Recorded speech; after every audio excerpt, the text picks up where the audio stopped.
Et salut à tous et bienvenue pour cette nouvelle critique et aujourd'hui on va parler de Raya, les derniers dragons, réalisé par Carlos Lopez Estrada, Don Hall, Paul Brink et John Ripa. Ça fait beaucoup de réalisateurs pour un seul film quand même. Au royaume imaginaire du Kamadra, humains et dragons vivaient en harmonie. Mais un jour, une force maléfique s'abattit sur le royaume et les dragons se sacrifièrent pour sauver l'humanité. Lorsque cette force apparaît 5 siècles plus tard, Raya, une guerrière solitaire, se met en quête de légendaire dernier dragon pour restaurer l'harmonie sur les terres du Kamadra au sein du peuple désormais divisé. C'est le commencement d'un long voyage au cours duquel elle découvrira qu'il faut bien plus qu'un dragon pour sauver le monde et que la confiance et l'entraide seront l'essentiel pour conduire au succès de cette périlleuse mission.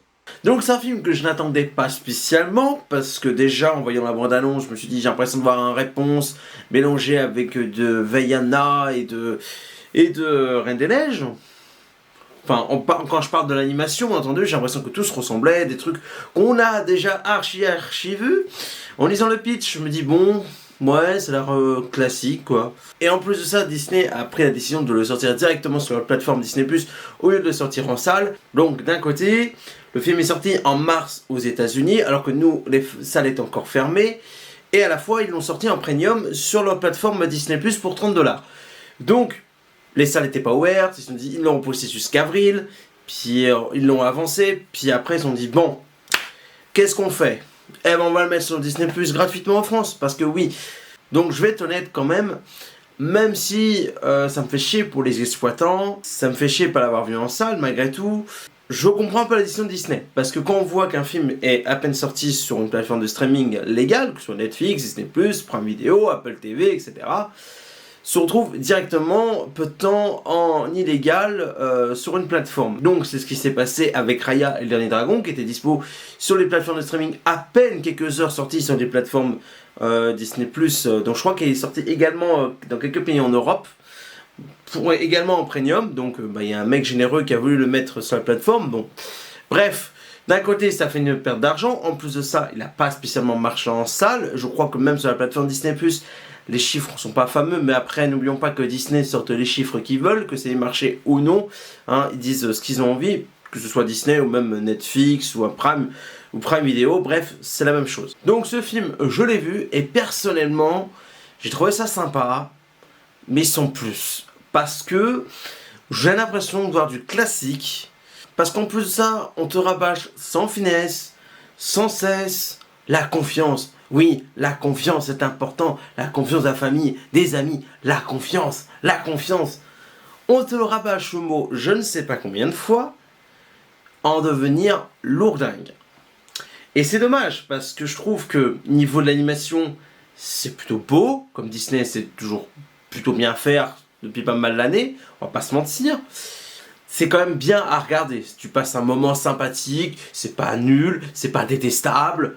Mais clairement, pour moi, ça manque de subtilité. En plus de ça, le dragon, je me dis, bon, ça va être un truc un peu plus dramatique. Mais non, on en fait un truc comique. Et oui, cette espèce de dragonne, parce que oui, c'est une dragonne, hein, ça fait de l'humour sans cesse, mais en devenir lourd, extrêmement lourd. Donc oui, certains vont me dire, oui, mais les films d'animation, c'est pour les enfants.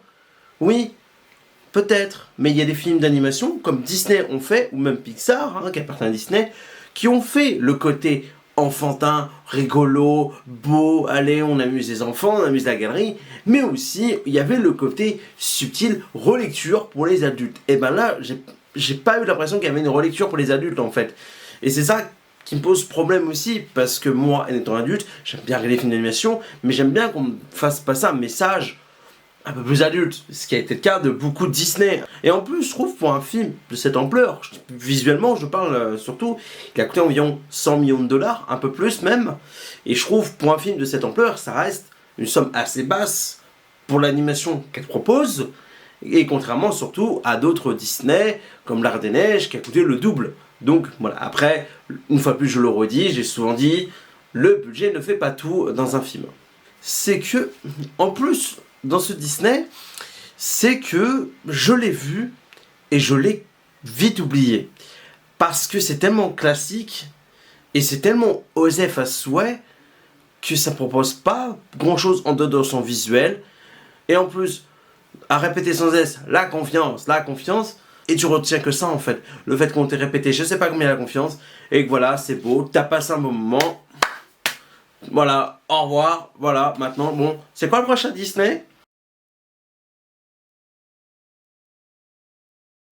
Ce qui est encore plus horrible. Et en plus, je pense sincèrement que le fait que je l'ai pas vu en salle, ça retient un petit truc en plus. Donc oui, faut pas forcément le voir en salle, ou sur grand écran géant, avec un putain de son, pour profiter un maximum d'un film.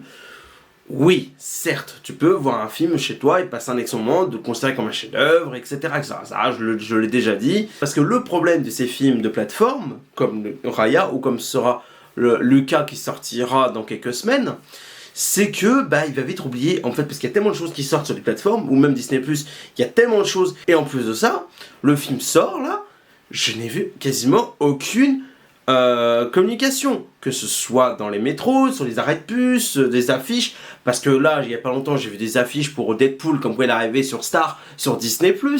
Bon, ok, mais là, je suis même surpris, j'ai l'impression que même Disney, en fait, ils en ont rien à péter de leur film, en fait. Et je trouve que c'est un manque de respect envers les créateurs de ce film.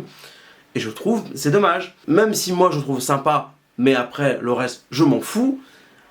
Je trouve que c'est dommage de pas communiquer là-dessus, surtout que voilà, il arrive gratuitement sur Disney+. Et je pense en plus que Disney se sont dit, bon, je pense que beaucoup l'ont vu.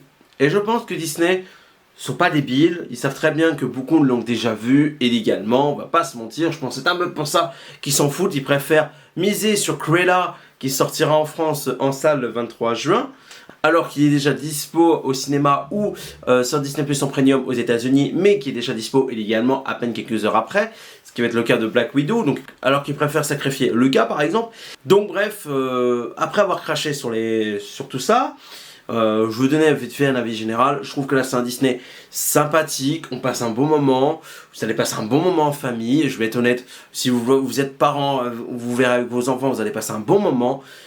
Mais je pense qu'il va pas marquer, parce que dans quelques mois, voire même dans quelques semaines, ou encore pire, dans quelques jours, Raya et Dernier Dragon sera oublié, tout simplement, parce que, il est classique, et encore pire, parce qu'il sort sur une plateforme de streaming. Et quand je vois Lucas, je pense qu'il est déjà mort avant sa sortie. Il n'y a aucune communication, j'ai l'impression que tout le monde s'en fout, à part les fans hardcore Disney ou les fans hardcore de Pixar. Mais même, j'ai parlé avec quelques potes fans de Disney ou Pixar, ils en ont rien à faire de ce film. Pas parce que le film a l'air pourri, mais parce qu'ils savent même pas que ça sorte. Et quand je vois Soul, il y en a qui l'adorent encore, mais j'ai l'impression qu'il est un peu tombé dans l'oubli. Donc déjà le fait qu'on ne le sorte pas en salle et qu'ils subissent le streaming, comme tout film de streaming, que ce soit les films de Netflix et tout, moi je vous dis honnêtement, j'ai vu une quinzaine de films en streaming, donc soit Netflix, etc. etc. À part ceux que j'ai vraiment aimés sur les 15, il y en a peut-être 2 ou 3 que je garde encore dans la mémoire, comme la Snyder Cut ou Palm Spring par exemple. Et ceux que j'ai aimés, ou comme ceux que j'ai aimés mais sans plus, ils vont vite tomber dans l'oubli. Et alors puis ceux que j'ai détestés, je fais tout pour les oublier. Voilà, c'est la fin de cette petite vidéo, j'espère que ça vous a plu. N'hésitez pas à donner votre avis en commentaire, que vous avez aimé ou pas du tout le film. En tout cas, je vous fais des gros bisous, on se retrouve prochainement pour d'autres vidéos. Ciao ciao.